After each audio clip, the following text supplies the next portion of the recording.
You gotta flush it out all the way out so it gets clear. That's why it's very important to do backflow tests. Pass. First check, 4.0.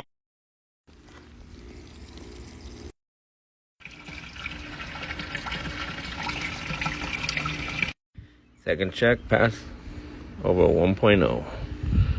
This backflow pass inspection, it barely passed with the second check, so we're gonna recommend a rebuild on this one. If not, till next time, next year, once a year, get your backflows checked.